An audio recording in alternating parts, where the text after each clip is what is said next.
Pues buen día, estudiantes, profesores, público en general. Pues el día de hoy contamos con la presencia en el Seminario de Investigación y Difusión del ingeniero Mauricio Herrera, director adjunto de la Asociación Mexicana de Energía Eólica, la AMDE, y nos va a presentar el tema Energía Eólica en México. El ingeniero Mauricio Herrera es especialista en regulación económica con más de 15 años de experiencia. Es ingeniero electricista, maestro en economía y especialista en macroeconomía aplicada por la Pontificia Universidad Católica de Chile. Tiene experiencia en diseño de instrumentos regulatorios, análisis y aplicación regulatoria en mercados eléctricos de corto y largo plazo y de mecanismos de promoción de energías limpias. Participó en el desarrollo de los principales instrumentos regulatorios del mercado eléctrico mayorista, el MEM, y coordinó las actividades del grupo de expertos encargados de su vigilancia. Internacionalmente, en el área de competencia económica, coordinó una serie de estudios de competencia en sectores regulados y colaboró en la elaboración de las principales resoluciones de concentraciones económicas en electricidad, banca, telecomunicaciones y otros. Ha sido consultor nacional de la Comisión Económica para América Latina y el Caribe, disertante en la reunión anual de expertos en competencia IG en Ginebra, Suiza, y pasante en la Comisión de Competencia Suiza. Tiene experiencia en regulación en el sector de telecomunicaciones, incluyendo la coordinación de estudios para la implementación de la televisión digital, para el desarrollo de mecanismos de subasta de espectro radioeléctrico y para fortalecer la información disponible para la industria y el público. Y bueno, pues sin más preámbulo, pues vamos a hacer la palabra al ingeniero Mauricio Herrera para que inicie con su presentación. Adelante, ingeniero Mauricio. Muchas gracias, doctor Chata. Muchas gracias a todos. Buenas tardes. En nombre de la AMDE les agradecemos la invitación y esperamos que el contenido de la presentación sea de utilidad para ustedes. Al final de la presentación, yo espero que se hayan cumplido 3 grandes objetivos. Uno de ellos es comprender y asimilar que estamos en una emergencia climática y que la energía eólica tiene un rol esencial en la superación de esta emergencia. En segundo lugar, tener claro cuáles son el estado de la energía eólica en México a través de datos actualizados y un poco conocer la evolución de esta a lo largo del tiempo. Y finalmente, analizar un poco cuáles son los retos que este sector eléctrico está enfrentando actualmente y obviamente que también afectan al sector eólico. Sin más, vamos adelante. He mencionado que estamos en una emergencia climática y esto es importante porque según el panel intergubernamental de cambio climático ya es posible observar los impactos de este calentamiento global y de un aumento de 1.1 grados centígrados al menos de la temperatura global. Esto obviamente tiene un origen en las emisiones de gases de efecto invernadero que están haciendo que ya percibamos esos efectos como olas de calor extremadas, excepcionales, derretimiento de los casquetes polares y obviamente un incremento de los niveles de los océanos. Esto obviamente tiene afectación en todo, en flora, fauna y obviamente en nuestro medio ambiente. Hemos registrado olas de calor que nos han hecho que, por ejemplo, 2019 sea el segundo año más caluroso del que se tiene registro y también estamos registrando, aparentemente no estamos comprendiendo la emergencia y estamos registrando niveles récords de emisiones totales de gases de efecto invernadero a nivel mundial. Y en ese caso, dato que se tiene aquí en 2019 de 59.1 gigatoneladas de CO2 equivalente. Esto obviamente no es un único a nivel global, sino que también es un aspecto que nos afecta a todos. Ya vimos que estamos en un aumento global de 1.1 grados centígrados. La pregunta es, ¿qué hacemos? La IRINA y el IPCC, que acabo de mencionar, han definido una serie de elementos y unos pasos específicos bajo los cuales tendríamos que seguir para poder lograr que este calentamiento global no siga avanzando o al menos que no avance con la velocidad que podría llegar a una catástrofe real. Y eso ha definido una serie de acciones necesarias. Y aquí es justamente donde entra el rol de las energías renovables como la eólica. Una de las rutas o de las acciones necesarias que se prevé a nivel mundial es la integración acelerada de fuentes renovables junto con una estrategia ambiciosa de eficiencia energética. La actualización, y esto hay que decirlo claramente, ¿verdad? Que nosotros podemos instalar nuevos parques eólicos, nuevas centrales fotovoltaicas y en general nueva generación, pero sin tener los medios para poder transportar esta energía eléctrica hacia los centros de consumo, hacia las ciudades, etcétera, no sirve de nada. Entonces, en una acción de incorporar energía renovable, lo que necesitamos también es el fortalecimiento de las redes nacionales, de la red nacional de transmisión y de las redes generales de distribución. Obviamente esto implica una actualización de ellas, una modernización, el refuerzo y la expansión de las. Necesitamos hacer un cambio en nuestra matriz energética a través de la eliminación del carbón y en general del uso de los combustibles fósiles y integrar una serie de políticas públicas de carácter energético en el ámbito económico, industrial, laboral y educativo. En realidad, esto supone un cambio de paradigmas, un cambio de cultura y un cambio de hábitos en general en toda nuestra sociedad. Puedo dar un ejemplo muy sencillo. Básicamente a todos nos gusta comer carne, pero sabemos que el sector ganadero es también uno de los mayores emisores de gases de efecto invernadero. Tendríamos que migrar hacia otros tipos de alimentos. El sector eléctrico ya sabemos también que es uno de los mayores emisores de gases de efecto invernadero, así como el transporte. Entonces tenemos que hacer cambios significativos en todos nuestros elementos y una de las respuestas para esto tiene que ver con el uso de fuentes renovables, de energía renovable. Además de eso, necesitamos establecer metas de mediano y largo plazo. Todo cambio necesita una planeación anticipada y un plan para su implementación. Eso lo debemos hacer y esto es urgente. Ahorita vamos a ver el gráfico que tenemos a la derecha, el cual básicamente nos está planteando varios escenarios en los cuales los más probables, que son los que están marcados con la franja gris, son aquellos en los cuales nosotros ya no tenemos oportunidad para no superar esos 1.5 grados centígrados. Básicamente, si nos apegáramos a una ruta total de descarbonización y a una ruta verde, por ejemplo, que sería la línea azul que está más abajo, en ese caso todavía lograríamos superar un poquito alrededor del año 2040, por ejemplo, la meta de 1.5 grados centígrados y podríamos empezar a revertirla posteriormente. Sin embargo, el escenario más probable es que no alcancemos esa ruta, ya vamos a ver más adelante por temas de compromisos globales, compromisos individuales de los países y en general de la sociedad, sino que nos mantengamos alrededor de la ruta del centro, por ejemplo, y en ese caso sí estaríamos superando el 1.5 grados centígrados, lamentablemente, con todas las consecuencias que ya estamos viendo y que seguiremos experimentando a lo largo del tiempo. Parte de las medidas también es la creación de mercados regionales para favorecer la integración de renovables y obviamente incrementar la confiabilidad de los sistemas eléctricos. La integración de renovables también tiene que ver con el uso de instrumentos financieros para evitar la contaminación o al menos para reducir el incentivo a contaminar. Estamos hablando de bonos de carbono o los llamados permisos para contaminarlo.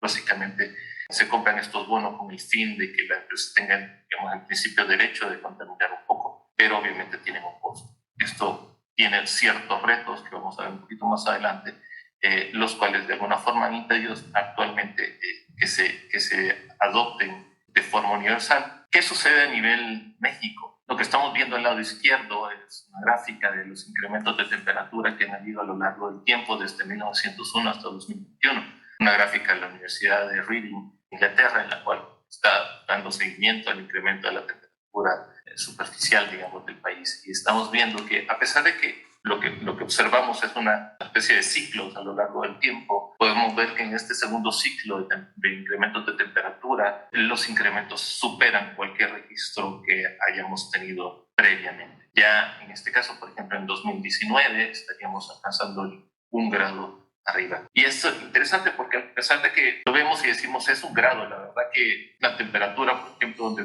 podamos vivir varía desde los 13, 14 grados en la mañana hasta 30 en la tarde. La verdad que ese no es el efecto que nosotros en realidad estamos tratando de transmitir a través de estas medidas, sino que es un incremento permanente. En realidad, luego lo que va a suceder es que la temperatura promedio no van a ser 17 grados, sino que van a ser 18 grados. Y esto obviamente tiene impacto en flora, fauna y obviamente en nuestros desarrollos sociales. Ahora, esto que ha sido registrado, documentado, estudiado ampliamente, resulta que ya está siendo discutido a nivel mundial por los líderes globales. Y en este sentido han llegado a reuniones como la COP27, la última que se dio, en las cuales los países tienen ciertos compromisos para poder alcanzar las metas de descarbonización, de una reducción de emisiones de gases de efecto invernadero, compromisos de generación de energía limpia. México no es una excepción en este caso, y hace poco en la última COP México incrementó sus sus metas nacionalmente determinadas, alcanzando un 35% en la reducción de las emisiones de gases de efecto invernadero.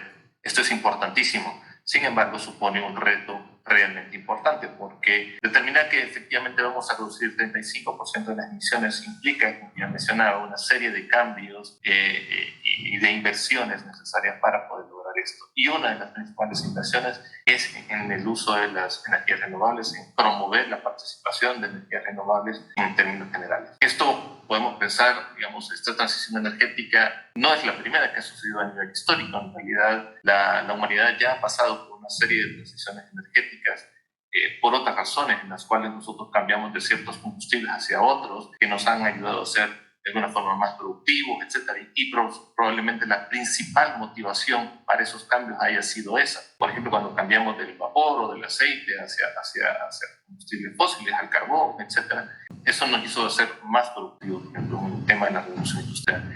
El caso de esta transición energética, y es muy importante decirlo, el caso de esta transición energética es precisamente tener una respuesta ante los efectos del cambio climático. Esa es en realidad la respuesta. Cualquiera podría decir, oye, pero todavía sigue siendo más barato producir electricidad con carbón probablemente o con gas natural, etcétera. Sí, sí es cierto, probablemente pueda ser un poco más barato, pero eso no nos está evitando una catástrofe climática que nos va a afectar, digamos, en el propio desarrollo y en la persistencia de la humanidad en esto. ¿Qué es lo que ha sucedido a nivel global? Y ese es un análisis que me gustó muchísimo desde el Premio Nobel de Economía 2014, el señor Jean Tirole. Él dice, destaca ciertos elementos que lo vemos a menudo en el comportamiento social, digamos. Todos esperan a ver qué es lo que hace otro, digamos. Estamos esperando, los países en este momento están esperando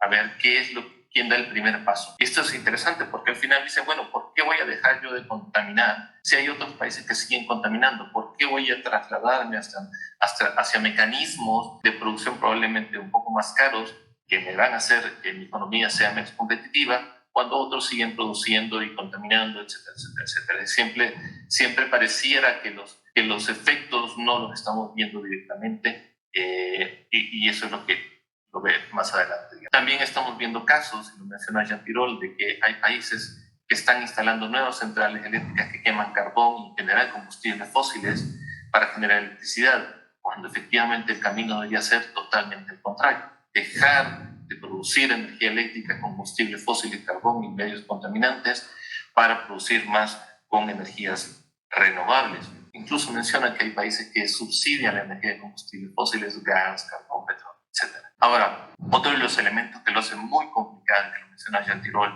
es el hecho de que los beneficios de reducir el cambio climático son globales y distantes en el tiempo, mientras que los costos de esa reducción son locales e inmediatos. ¿A qué se refiere Jean Tirole con esto?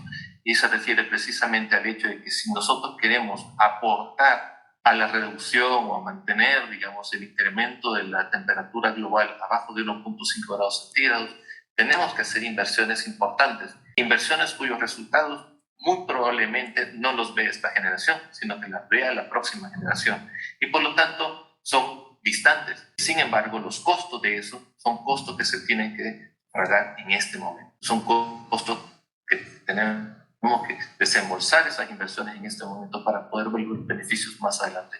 Estos beneficios superan en gran medida, por ejemplo, periodos presidenciales, periodos sociales y generaciones. Entonces, es difícil hacer esa conexión y tratar de entender que sí tenemos que actuar en este momento y incrementar nuestra proporción de energías renovables en el mundo en general y en México con el fin de cambiar, digamos, nuestro futuro.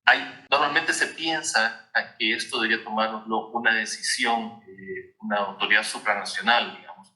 Esta autoridad no existe y esto es lo que nos dificulta. Las decisiones a nivel nacional se toman de forma relativamente fácil porque tenemos un gobierno consensuado, elegido democráticamente, que puede tomar esas decisiones y hacer todos los elementos para que se pueda implementar. Sin embargo, a nivel global no tenemos una autoridad supranacional, por lo cual se requiere un consenso y la voluntad independiente e individual de cada uno de los países. Eso lo hace también un elemento bastante complejo. Mencionaba antes el tema de los bonos de carbono y el permiso para contaminar. Este es uno de los elementos que de alguna forma tiene que ser implementado.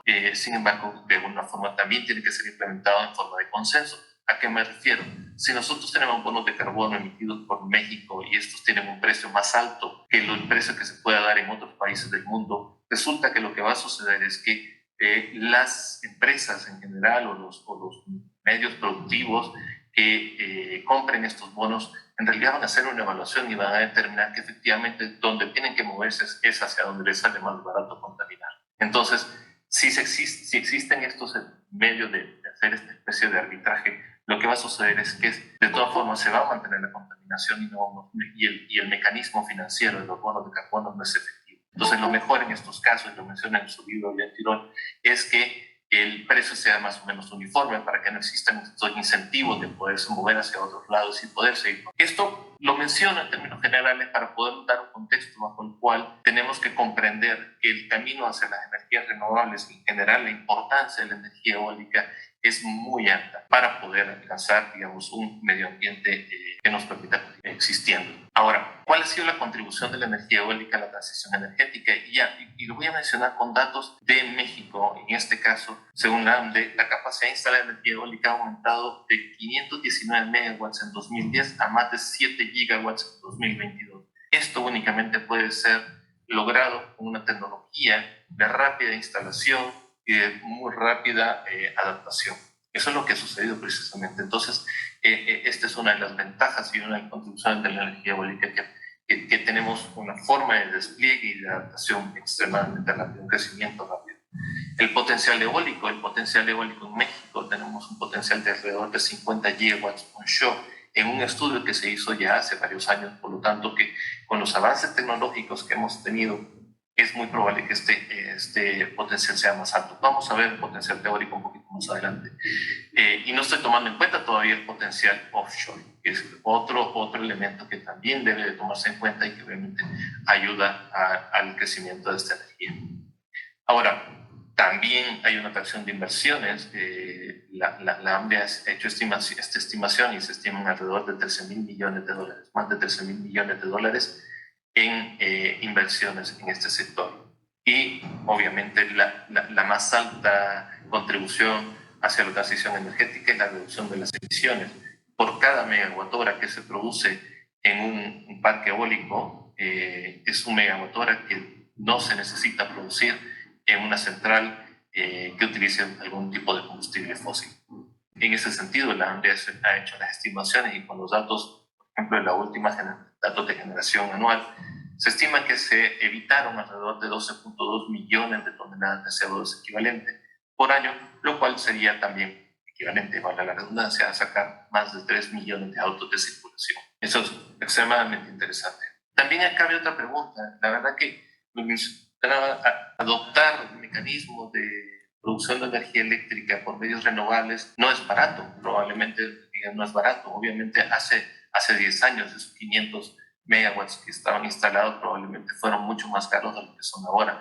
Nosotros podemos ver, según los datos también de IRINA, que las tecnologías renovables, eólica y fotovoltaica, han experimentado una reducción en sus costos de generación muy, muy alta.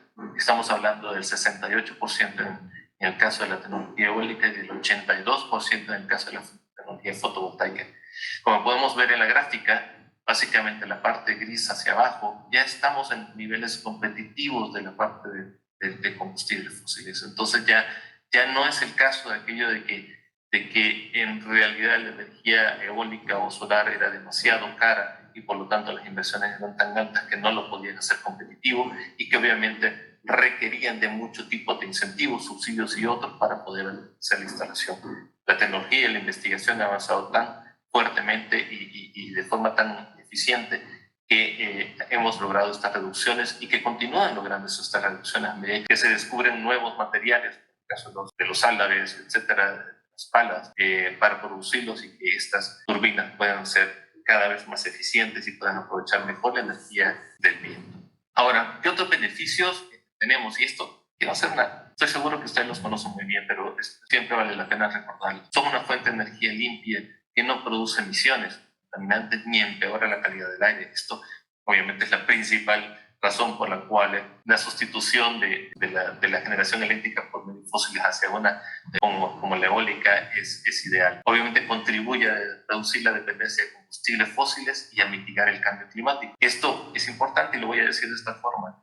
No solamente la dependencia de uso de combustibles fósiles y la reducción de emisiones, sino que también le da un aspecto de soberanía nacional en términos de soberanía energética al país. ¿Qué significa esto? Los combustibles fósiles, a pesar de que México es un productor grande de combustible fósil, que podríamos decir, oye, pero sale muy barato, lo producimos aquí mismo, pero de todas formas, México también utiliza una gran cantidad de gas natural importado de otros países.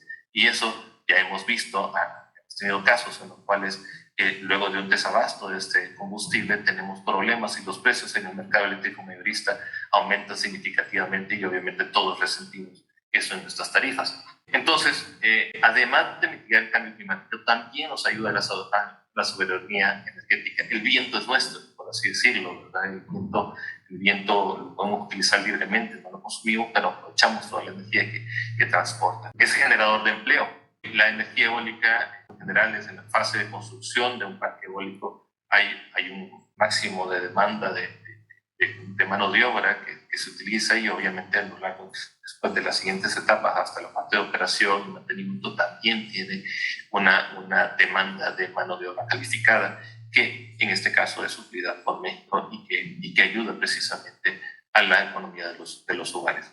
Hay una reducción de costos de energía y esto me voy a permitir avanzar una más y quizás luego regresar. Hay una reducción de costos de energía y esto a lo mejor lo conozcan bien. Lo que estamos viendo acá es la curva de oferta del mercado eléctrico mayorista. Lo que significa esto es cuánta potencia por cada tipo de tecnología está presente en cada momento y el precio al que se está vendiendo. Esta foto que estamos viendo es el de una hora. Hora a hora, los generadores eólicos, solares, hidros, lo que funcionan turbogases, los ciclos combinados, etcétera, todas las unidades de central eléctrica del mercado tienen que enviar una oferta al Centro Nacional de Control de Energía para determinar cuánto tienen disponible para poder generar en ese momento y a qué precio.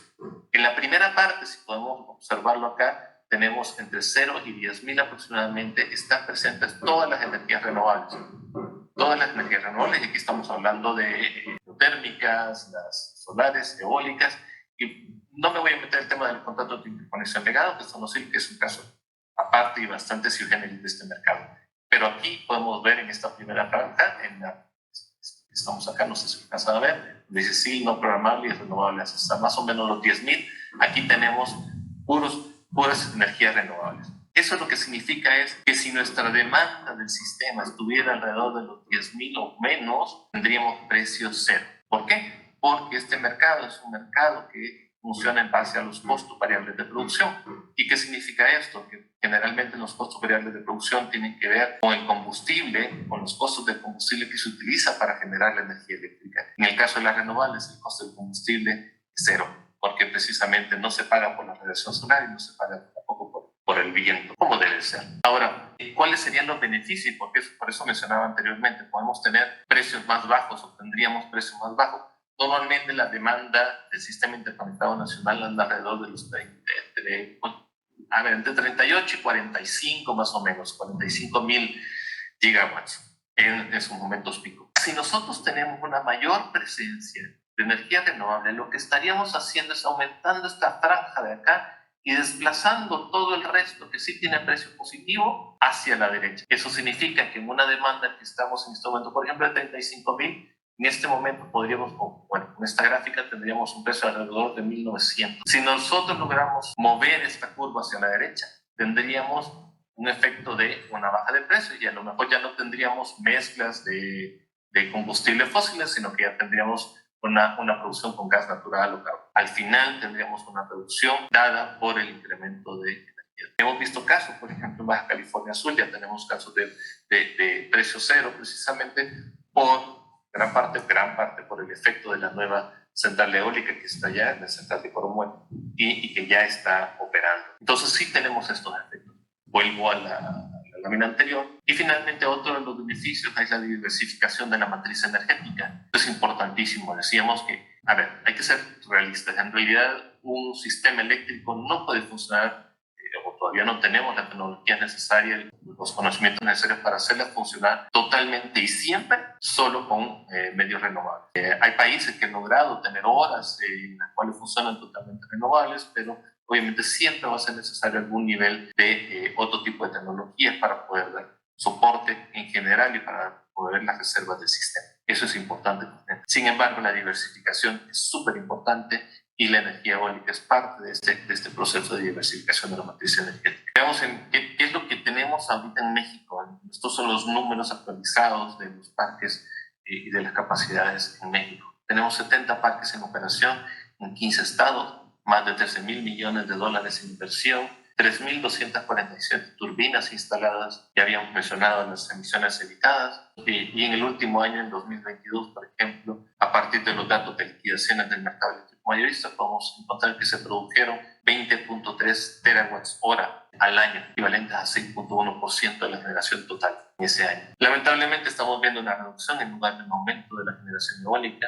En el 2021, la producción fue de 21,1 terawatts hora, y la proporción, digamos, de energía era del 6,5%, 21, y seguramente en el 2020 era más alta. Al contrario de lo que debería estar sucediendo, lamentablemente estamos reduciendo la cantidad de producción de energía eólica. Eso es lo que sucedió. Bueno, la capacidad instalada a febrero del 2023 es de 7,317 megawatts. Sigamos adelante. Bueno, aquí podemos ver en el mapa básicamente cuáles son los 3 estados con mayor capacidad eólica. Obviamente Oaxaca es el más grande, tenemos Tamaulipas y Nuevo León, si no me equivoco, es el tercero.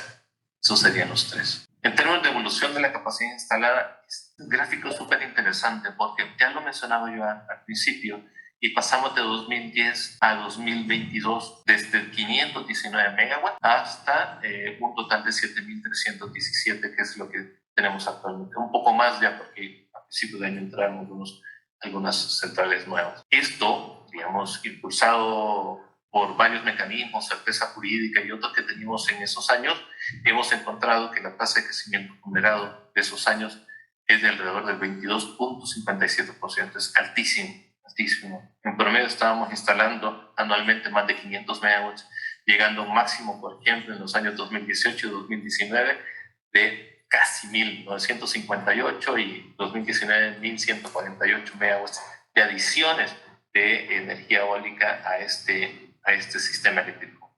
Esto es importantísimo.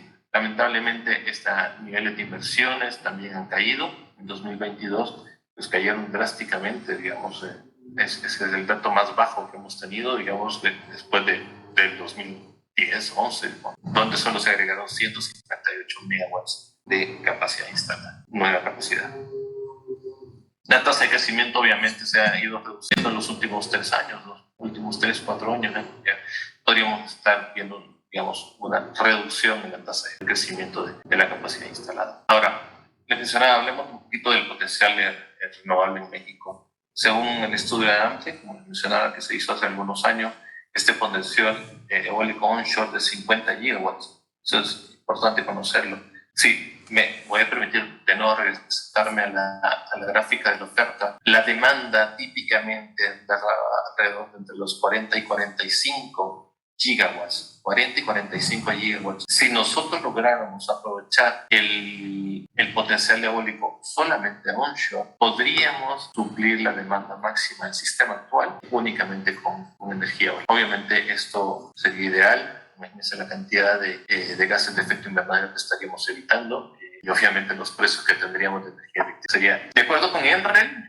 esta organización en Estados Unidos se dedica a hacer energéticos, el potencial solar fotovoltaico teórico en México es de 24,918 gigawatts. Es una cosa impresionante. Es 289 veces toda la capacidad actual del sistema. Estamos hablando del teórico. Recuerden que a pesar de que algunas zonas puedan tener un muy buen potencial, pues también hace falta que esa zona sea habilitada para eso, que no sea áreas naturales protegidas, etcétera, o que obviamente tenga esa vocación. El potencial eólico corresponde, estimado teórico, es de 3,669 gigawatts. 43 veces la capacidad actual del sistema.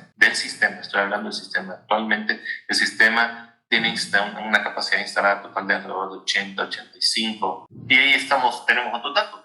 El potencial geotérmico convencional, teórica, también se estima en 2.5 gigawatts. El hidroeléctrico por repotenciación se calcula en 1.2 gigawatts, etc. Es un dato interesante. Solo por curiosidad, perdónenme, vuelvo a la gráfica esta. Me preguntarán, no sé si les llamó la atención, pero aquí tengo la hidro. En esta parte donde está en 35.000 y con un precio alrededor de 1.800, 1.900. Sé que no tiene que ver con el eólico, pero sí me gustaría, por un tema de conocimiento general de cómo funciona el mercado, mencionarles que el caso de la hidro, a pesar de ser renovable, también tiene un tratamiento un poquito diferente dentro de las reglas del mercado. ¿Qué significa esto? La hidro tiene la particularidad de que el agua no solamente es utilizado para fines de generación eléctrica, también tiene otros usos, probablemente usos más importantes, como el tema del consumo humano, el riego, la ganadería, etc. Eso es importantísimo. Por lo tanto, y además de eso, es un recurso limitado. Es decir, la capacidad del sistema de almacenar energía, en forma de energía potencial,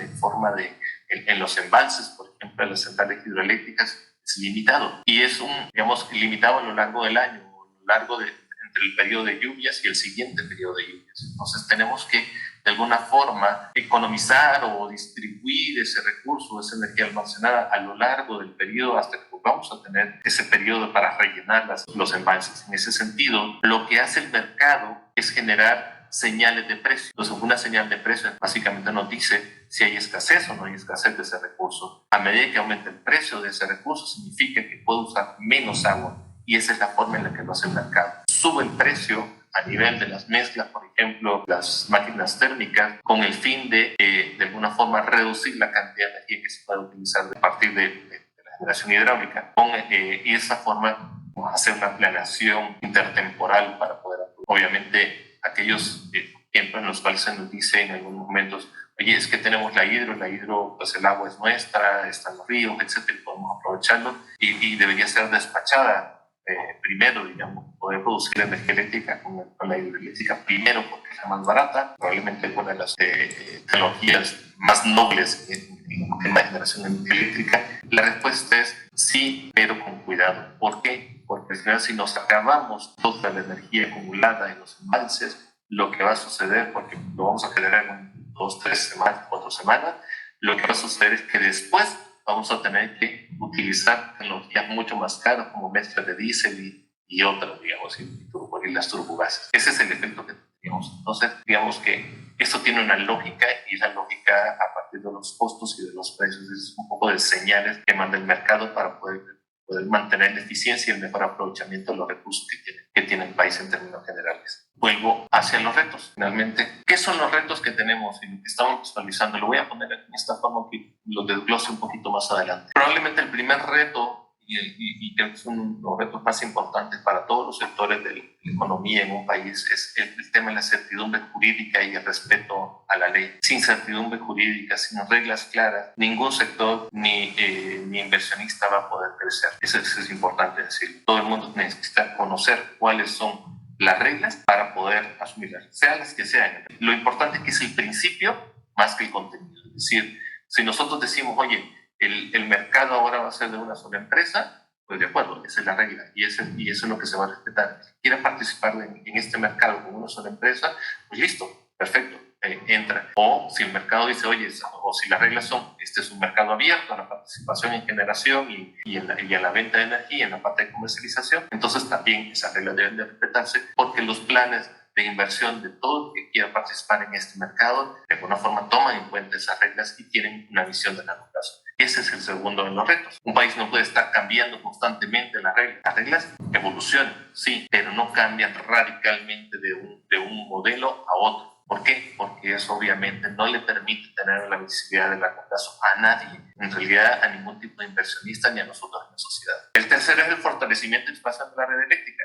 Lo hemos mencionado anteriormente. Si no tenemos una red con las capacidades necesarias para poder transportar toda la energía eléctrica que se produce en las centrales eléctricas, no de nada sirve hacer nuevas instalaciones de centrales eléctricas. ¿Qué significa eso? Yo puedo tener todo el dinero y los intereses para poder instalar un nuevo parque eólico, pero si no tengo una red que soporte la cantidad de energía que voy a expulsar o que voy a generar, entonces pues de nada va a servir, y esos efectos por temas de congestión en las redes. Y finalmente es el tema de reglas y transparencia del mercado. Si no tenemos reglas claras, de nuevo, como habíamos dicho, y transparencia en las decisiones del operador y en general de las decisiones del regulador, es muy difícil tener un ambiente que sea positivo con la inversión. Ya vimos, estos son los dos primeros puntos, digamos. Hay otros elementos que tienen que ver con el mercado, y a lo mejor en la parte de preguntas podemos ahondar un poco más sobre esto, pero el mercado pues, necesita un regulador que esté vigilando que todos respeten las reglas. Entonces es importante que esto se incremente la vigilancia del sector, del mercado eléctrico mayorista, y emitir los reportes de desempeño de este mercado, con el fin de que todos los que participamos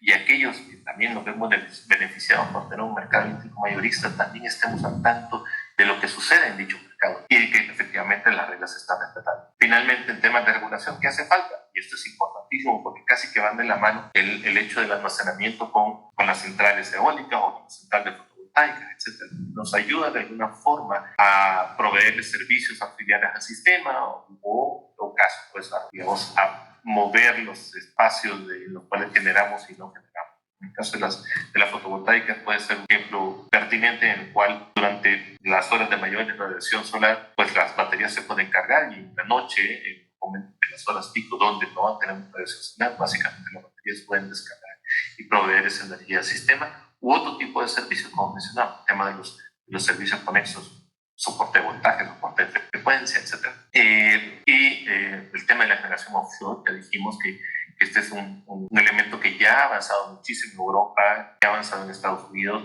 y que por la cantidad de kilómetros que México tiene de costa, estoy seguro que el potencial es altísimo. Si nosotros no nos preparamos, lo que estaríamos haciendo es perdiendo oportunidades de poder aprovechar ese recurso también. Generación offshore, no solamente eólica, sino también mareomotriz, etc. Y finalmente la regulación de hidrógeno verde. Son elementos también que vienen asociados a la producción de energía eléctrica por los medios eólicos, utilizando la energía eólica. El hidrógeno verde, como ustedes sabrán, se vuelve verde si es producido a través de utilizando energía eléctrica proveniente de energías renovables. Fuentes limpias. Estos en general, digamos, los retos que se observan para el sector y que obviamente también afectan al sector eólico. Esto que tengo acá, ya estoy lo mencionando, que tenemos ahí el texto, pero quería darles un vistazo de lo que son los puntos de congestión del sistema. El mapa que tenemos ahí es el mapa de corredores de transmisión saturados en el año 2020. La verdad que, hay que ser claro también, los sistemas eléctricos no funcionan totalmente libres de congestión. Hay países, recuerdo parte de mis experiencias, en Canadá hay zonas donde hay muchísima inversión en transmisión, precisamente porque no les gustan los temas de congestión. Tratan de evitar eso, pero obviamente la contraparte de eso es que tienen que hacer una inversión muy alta. Entonces, generalmente lo que se hace es que hay sistemas en los cuales pues, hay un equilibrio entre los niveles de congestión que se pueden manejar y la inversión que se puede hacer. En este caso, si lo vemos, la cantidad de líneas rojas y de zonas donde tenemos congestión es muy alta. Esto lo único que está indicando es que necesitamos un mayor nivel de inversión en el sistema, algo que no sucedió en los últimos años. Tenemos ya varios años en los cuales las inversiones que podemos ver en el Programa Nacional de Desarrollo del Sector Eléctrico Nacional no muestra una inversión adecuada, digamos, de esta forma. Entonces, este es un poco lo que mencionaba. Y finalmente, pues otro de los temas que hace falta es que el mercado eléctrico mayorista inició en 2016. Hacia la fecha tenemos 6 años aproximadamente de un mercado que todavía con 6 años se considera un mercado bastante joven, muy joven. Hay otros países que tienen mercados mucho más activos, digamos, y con mucha más experiencia. Entonces estamos todavía en las primeras etapas de este mercado y hace falta implementar varias cosas. Algunas de ellas, por ejemplo, es el mercado de tiempo real, como un mercado de tiempo real totalmente definido y no calculado como una especie de simulación de lo que efectivamente sucedió. Eso es importante. Y otros elementos que a lo mejor en alguna otra charla profundizar. Listo, doctor.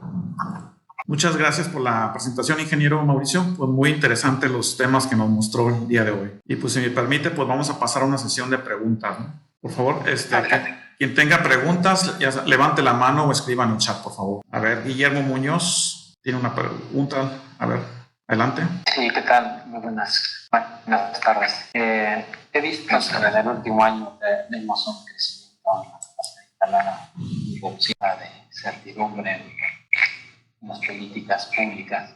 Si puede comentar un poco más y pues ver si realmente podemos hacer algo como instituciones mexicanas. Lo que está sucediendo ahorita es un cambio de visión, que es importante. Aquí lo que deberíamos de pensar un poco es cuál es lo que urge. Por eso inicié con el tema de la emergencia climática. La verdad que nuestra misión en términos generales en el sector debería ser una solución para el cambio climático. Y en ese sentido deberíamos de aportar o tratar de tener políticas que vayan más orientadas hacia el tema del uso de las energías renovables. En los últimos tiempos, digamos, en las últimas semanas hemos visto también un cambio. Ya hemos estado viendo, por ejemplo, proyectos de plantas solares en el norte, ya se están anunciando otros parques solares también en la zona de Oaxaca. Entonces, yo creo que estamos también de alguna forma migrando ya también a esta visión. Yo creo que si continuamos de esta forma, yo creo que estaríamos en el camino correcto. Obviamente, como les mencionaba al inicio, el tema de la transición energética es un reto enorme. Se han hecho estimaciones y se estiman que se necesitan alrededor de 30 gigawatts de energía renovable para instalarlo, y obviamente junto con la inversión necesaria para esos 30 gigawatts también tenemos la inversión necesaria para el refuerzo de la red nacional de transmisión y distribución. Entonces, a ver, siendo este reto tan grande, en realidad se necesita colaboración y cooperación entre el gobierno y el sector privado. Eso creo que es lo que se debería de procurar hacer. Obviamente, por el lado de la academia, por ejemplo, yo creo que todo el tema de investigación y desarrollo es importantísimo. Mejores técnicas de mantenimiento, mejores técnicas para el diseño de aerogeneradores, etcétera, que es parte de lo que le correspondería en este caso. En ese sentido, quería llegar, y gracias por mencionarlo. Sí, conoce el proyecto de la máquina eólica mexicana. Sí. ¿Qué tanta información tiene y pues qué podemos hacer de manera institucional para precisamente que la AMDE pueda recobrar fuerza y obviamente con las instituciones mexicanas académicas y centros públicos puedan hacer un trabajo conjunto para llevarla a buen término? Yo, tengo muy poca información, digamos. La verdad que lo que yo he conocido de la máquina eólica mexicana me lo ha comentado el director ejecutivo de la asociación. Yo creo que tiene mucho más elementos sobre la máquina, pero estoy seguro a través de convenios de colaboración con las empresas, con los grandes fabricantes de aerogeneradores, yo creo que la máquina eólica mexicana podría tener un impulso. ¿Y a qué me refiero? Un tema de transferencia de tecnología, a lo mejor un poco de compartir experiencia y conocimiento. Es difícil competir porque el camino que lleva, digamos, la experiencia internacional está bastante más recorrido. Sin embargo, creo que la máquina eólica mexicana sí tiene un espacio en temas de capacitación, sí tiene espacios en temas de, a lo mejor en un nivel en una escala más pequeña respecto de otros, y es un nicho que probablemente no ha sido explorado. Entiendo que está por aquí Héctor, no sé si quieres tomar la palabra y platicar un poquito de la máquina eólica mexicana. Sí, muchas gracias, Lucio, y muchas gracias, doctor, por la invitación a la AMDE a través de nuestro director adjunto. Sí, efectivamente hubo un esfuerzo el sexenio pasado donde se apoyó particularmente al Instituto de Investigaciones Eléctricas, que como saben ahora es el Instituto Nacional de Electricidad y Energías Limpias. Y se desarrolló todo el programa, todo el proyecto. El único tema que vemos, y lo pongo muy fácil, si mal no recuerdo, la máquina eólica mexicana, es de 1.5 megawatts de capacidad, no llega a los 2.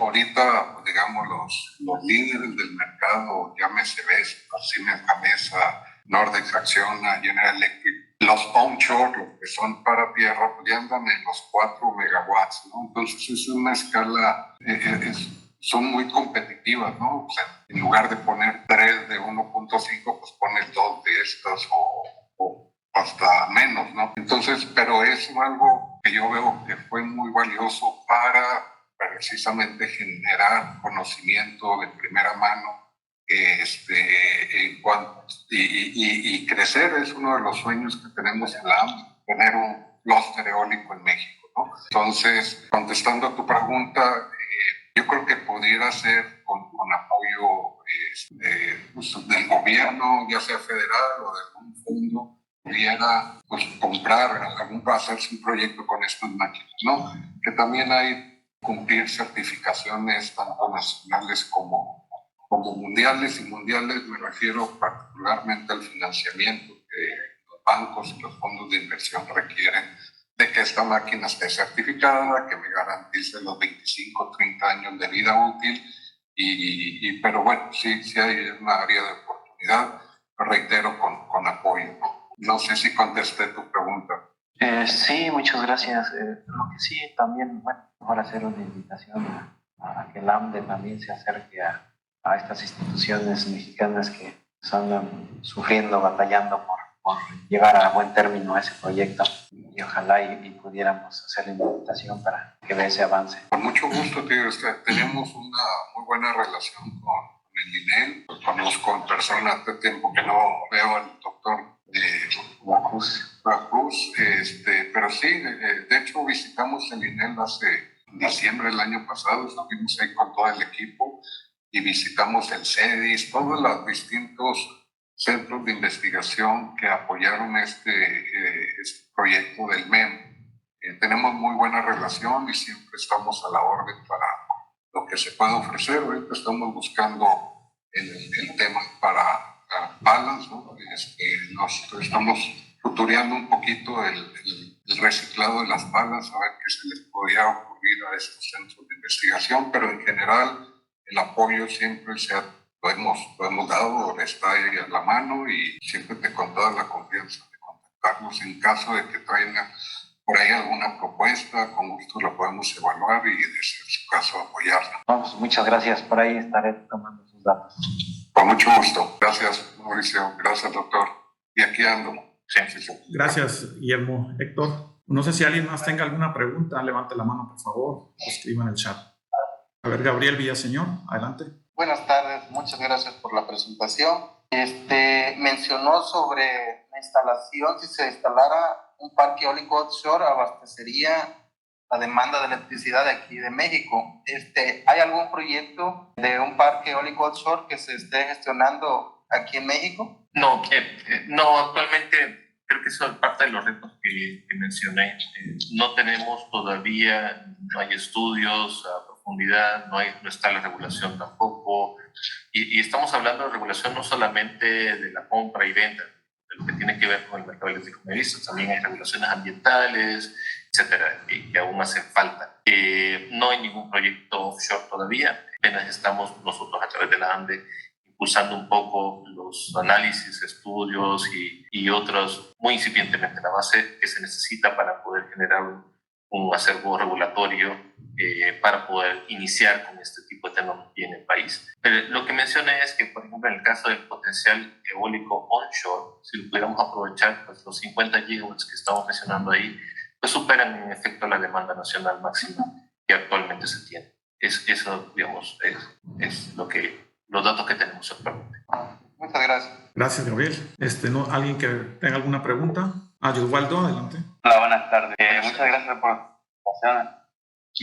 Mi duda es, bueno, sé que muchas empresas antes en años pasados, por ejemplo desde Felipe Calderón hasta Enrique Peña Nieto, se han ido beneficiando y construido más parques eólicos en ese periodo que era en el periodo que preside AMLO, ¿no? Pero creo que se debía por regulaciones legales de la CFE y trámites en el porteo o problemas en el porteo de la luz, ¿no? de la transmisión de la electricidad. Y esto pues hizo que se diera un paso para atrás y cortaran con muchas empresas. No sé cómo ha estado ahorita, y creo que pues, eso puede retroceder el impulso que ha tenido México en el desarrollo de la energía eólica.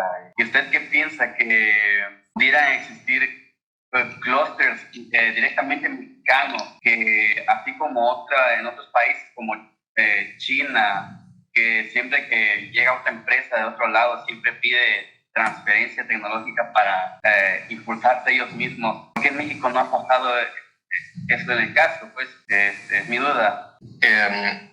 Yo creo que sí es importante la pregunta que estás haciendo. Sin embargo, creo que debemos de concentrarnos más en los temas que mencionaba. ¿Cuál es la razón de ser y la necesidad de instalar nuevos parques eólicos? Como mencionaba, la principal razón es que tenemos una emergencia climática. Y en ese sentido, por eso destacamos todos los beneficios de esta energía. Obviamente, como cualquier otra tecnología, podrá tener algún tipo de problemas.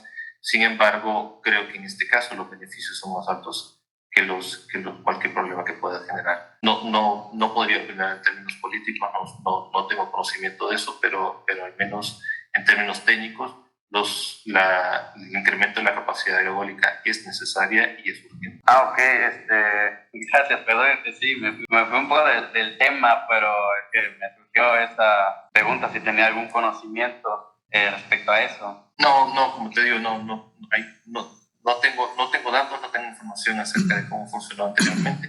Como te digo, creo que importante es esto, digamos, es definir que efectivamente la energía eólica sí tiene beneficios para el país y sí tiene beneficios que los podemos ver, que es un poco lo que explicaba, nada de lo que he mencionado, por ejemplo, todo tiene un sustento, todo ha sido verificado, todo lo hemos vivido, el mecanismo en el mercado y el efecto que tienen, digamos, las energías renovables sobre los precios es evidente y es algo que hemos experimentado a lo largo del funcionamiento del mercado hasta el momento. Sí, bueno, también otra duda, que bueno, esto ya va más orientado a lo que en toda la plática, en toda la presentación de usted, señor ingeniero. Si pudiera desarrollarse toda la industria eólica y del sistema de porteo, aseguraría también la seguridad energética del país, porque en cierto modo otras industrias también precisan de química, no exactamente para la producción de energía eléctrica, sino para la elaboración de plásticos, ácidos, de alimentos, y sí, la electricidad el acceso a la electricidad da una amplia ventaja a un país. Los más desarrollados tienen una industria eléctrica desarrollada, un sistema de transporte desarrollado, amplio, robusto, y donde introducir la energía eólica y cualquier otra energía renovable le da más robustez todavía al sistema. Pero ¿usted cree que la seguridad energética esté muy relacionada con la introducción de las energías renovables o no? A ver, tenemos que hacer varias distinciones aquí en mi pregunta. La energía renovable en términos generales, no solo voy a hablar de la energía eólica, sino que también la fotovoltaica, hidro y otras, tienen características que son beneficiosas para el sistema eléctrico nacional en términos de confiabilidad. Ya hablamos también del tema de soberanía energética, es decir, yo no necesito importar viento, por ejemplo, sí necesito importar gas natural. Y lo hemos visto, como mencionaba, hemos visto efectos del desabastecimiento de gas natural que han tenido efectos serios sobre los precios del mercado eléctrico mayorista y que nos afectan al final a todos. Entonces, como les mencionaba, esta es una ruta, es un proceso que debemos de seguir. Creo que estamos en el camino correcto cuando estamos pensando en incrementar la cantidad de energía renovable presente en el sistema.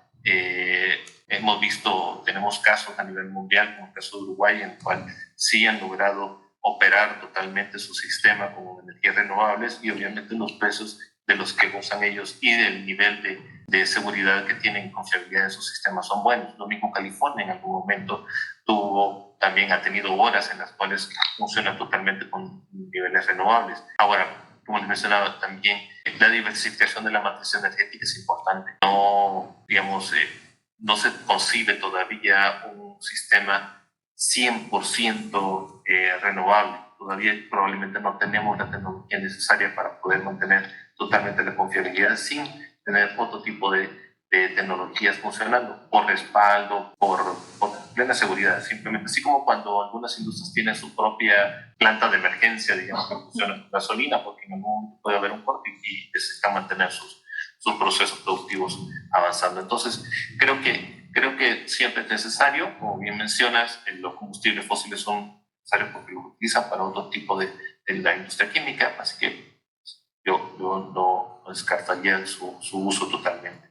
Obviamente, si nos concentramos nuevamente en el tema de la emergencia climática, el camino correcto es hacia el uso de fuentes renovables, hacia el uso de una mayor electrificación de la sociedad en términos generales, el uso de vehículos eléctricos, etcétera. Ese es el camino que deberíamos de continuar con la motivación. Muchas gracias. Gracias, Osvaldo. ¿Alguien más que tenga alguna pregunta? Levanta la mano, por favor. O igual puede escribir en el chat. Ingeniero Mauricio, usted mencionó ahí un mapa donde hay unos puntos críticos, ¿no? En la red de transmisión. ¿Qué pasaría si no se actualiza el sistema eléctrico nacional? ¿Qué tanto podría crecer la instalación de nuevos parques eólicos? ¿Han estimado algún límite de lo que hay ahorita? Hay muchos estudios. El SENACE hace estudios constantemente de necesidad de ampliación de la red. En términos generales, el tener un sistema saturado, como que estamos viendo ahorita, tiene varios efectos. El primero de ellos es tener precios más altos. ¿Por qué? Porque la congestión lo que hace es impedir que energía barata de una zona pueda migrar hacia otra zona. Por ejemplo, estamos hablando de energía barata del norte, por ejemplo, donde tenemos todas las de gas natural. Cuando el gas natural es barato, necesariamente no puede llegar hacia el sur, por ejemplo, porque los corredores no soportan esa cantidad de flujos de potencia. Eso impide que esa energía, como mencioné, sea transportada hacia el sur y que pueda aprovecharse en el sur. Y lo que sucede es que necesitamos arrancar centrales más caras en el sur para poder abastecer la energía. Entonces, esos son los efectos que tenemos. Entonces, hay un efecto económico. Ahora, sí hay estudios de necesidades de inversión. Estamos hablando de inversiones de varios órdenes de miles de dólares, de millones de dólares, 13 billones de dólares aproximadamente para actualizar corredores. Obviamente esto es un proceso. El actualizar una red de transmisión toma tiempo. Y toma tiempo no solo por el proceso constructivo, sino también porque hay que pagar derechos de vía. Bueno, hay que conseguir primero los terrenos, luego pagar esos derechos de vía, luego viene el proceso constructivo. Entonces, por ejemplo, armar un tramo de una red de transmisión puede tomar entre 5 o 6 años, por ejemplo, para completarse en todo lo que siguen los permisos, derechos, etcétera, y se construye. Hay formas de aprovechar lo que tenemos, y eso es el refuerzo probablemente sea una de las soluciones de mediano y largo plazo y probablemente la más adecuada. Pero hay otras formas también, por ejemplo, el utilizar, primero, instalación de centrales en lugares que puedan proveer servicios a la red que de alguna forma la ayuden a descongestionarla. Otros son STATCOMs y, donde reactiva en algunas zonas para compensar frecuencia y sostener voltaje, etcétera. Eso ayuda de forma temporal a poder seguir aprovechando la red, pero todo tiene un límite. Y con crecimientos de la demanda como los que tenemos en México, en algunos momentos han alcanzado hasta el 6% anual, pues resulta que ese límite cada vez nos está alcanzando, digamos. Entonces es importante. Podemos usar, como menciono, soluciones temporales que son buenas y que nos dan un poquito más de vida, pero obviamente lo importante aquí es generar nuevas rutas y un mayor mallado del sistema para poder aprovechar más y poder, digamos, agregar más capacidad al sistema. Muchas gracias. La Universidad del Istmo, División de Estudios de Posgrado, otorga la presente constancia al ingeniero Mauricio Herrera López por su valiosa participación con la ponencia Energía Eólica en México en el Seminario Permanente de Investigación y Divulgación Científica del Posgrado de la UNISMO, Santo Domingo de Huantepec, Oaxaca, 17 de febrero de 2023.